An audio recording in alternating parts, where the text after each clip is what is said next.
Very quickly, yeah. I think we sometimes can get overblown with the idea of political activism or any sort of reform-based movement with equating that with wanting to bring the government down.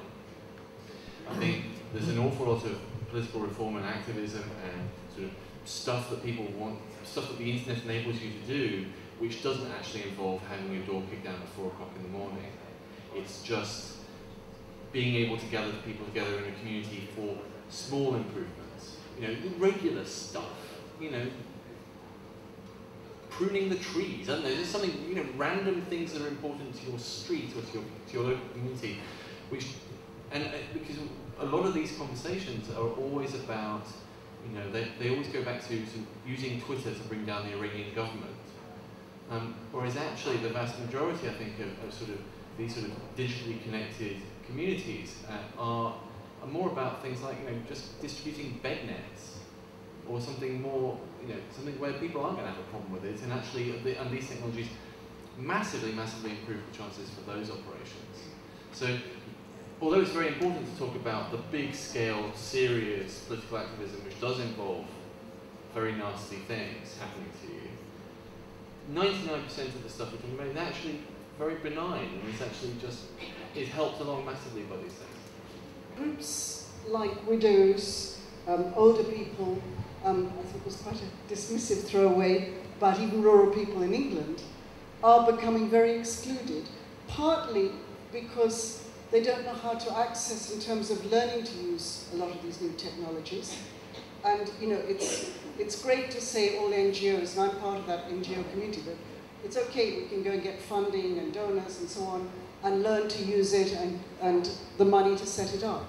But I'm seeing increasingly groups like widows, certain groups of women, older people, and rural people, and it's becoming the new rich-poor divide in many ways. And I'd like some of your thinking as the bright young leaders, if you want, in this technology, of how we really can include the groups that we're beginning to exclude in benefiting from this. Thanks, Leslie. Nicole? I would agree. We definitely have the territory in the Caucasus, the rural territory, the territory of the mountains, where there is no technology and it's not accessible for the people. So I think for us as those who publish materials, that's a certain responsibility to think how we can specially focus on them, give them a chance to share information through someone else, using different ties and technologies. Then we're talking specifically about the people who are living far away from civilization and is not supposed to move to the big cities. Our answer to those questions is we provide an offline projects in order to give them a chance to share materials. We anyway try to provide them with the enthusiasm that they can do the pictures, they can do the video. Yes, it's simply impossible in dozens of the regions where we work, simply to upload the video. It's just not possible. The speed of internet is just not that high. So we take responsibility to think how they can share this video in different means, because it's still possible for them to make the footage, but they can't share it with others. So we take responsibility how they can share it, how they can send it to someone else. And if we don't, we exclude them.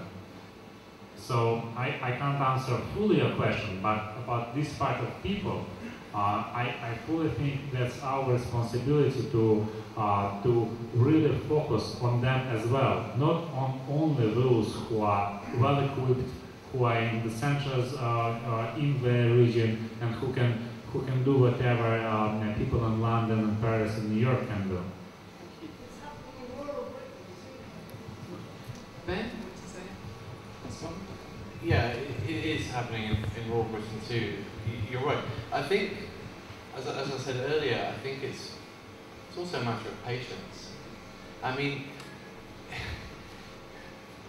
it does seem like we've had the internet forever. I agree, but but we haven't at all. And in fact, the difficulties of people in the rural Caucasus have in uploading videos to the internet so the rest of the planet can watch them. What? I mean, YouTube is like 5 years old. And when I started out on the internet, maybe 13, 14 years ago, to put video online was a serious operation. I mean, it was a very big deal. I think we've come so far, so quickly, that we tend to forget the technologies we're talking about getting, you know, broadband to the home, are things that still are kind of broken, even in central London. We're still in really incredibly early days. And so it's kind of like people going up to Henry Ford and saying, that's all very well, but there aren't any roads on Orkney. You know, give us a chance. I mean, it's very good to be talking about the need and the social need and all that sort of stuff, but to talk of it as a growing underclass of the digitally excluded, we're less than 3,000 days into it. You know, there hasn't been a Tory government whilst the web has been a thing. For example, you know, not that would make a difference, but I'm just trying to, we've only won one Ashes series. You know, it's not been very long. So just, hold your horses a little bit. It'll happen. It's just that it takes a while to lay fibre optic up into the hills of Scotland. Because it takes a while to dig trenches. But we're going pretty quick. Thank you. Well? Yeah, I just want to say something optimistic, which is, like, some bloggers have started sharing the knowledge that they have and the skills that they have with others, like giving training courses for activists, political activists and journalists. I have personally given a course in Bangalore, India, to sex workers on how to utilize these technologies in order to protect themselves and defend their rights. So it actually has started.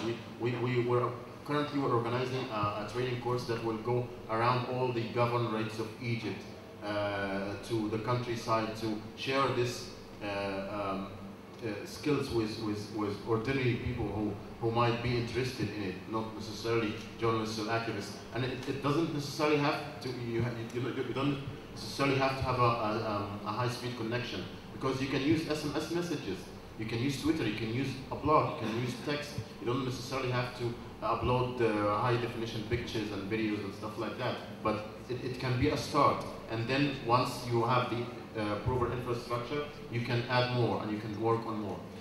Vicky, I want to bring you in here in a specific way, actually, because I don't know if this is your experience, but I find that a lot of charitable organisations and amazing grassroots work are very weary. There's some staff who are really dynamic and want to include and involve social media and digital technology, and they get sort of blocked at the board level because there's still a lot of nervousness around it. And again, remember, some of these organisations are representing the communities in the rural areas, for example, in terms of service delivery. I mean, what are you finding in terms of what you're aware of? We're finding slightly the opposite, okay. Which is good. I think what we're finding is actually the sector that's being the most innovative online is the non-profit sector. And the reason being is that it's opened up a whole space for them to enable them to get support, donations, extra following from their audiences. And it's become almost a bit of a level playing field now amongst the different charities, and there's a lot more competition amongst each other as well. So actually they're being much more innovative around fundraising and various different ways to go about that than they ever have been before. And some of the most innovative stuff that we do with charities in terms of online fundraising ideas and so on are far beyond what corporates are doing. So it's quite interesting that there is significant sea changes happening, and even within the non-profits, obviously it's been led mainly by the larger ones, of course. Yes, I'm talking about the voluntary community organisations that really want to do it but don't have the funding, and then the board will say our priorities are elsewhere. So I hear you. There is a distinction there too. Yeah. But the good thing is that the large organisations, the non-profits, are actually leading the way there. Some of the larger charities, but actually some of the smaller ones have got some fantastic volunteers that are pretty switched on technically, so they're doing as much as they can within the means that they can. So there's a lot is happening in that space actually. Great, thank you.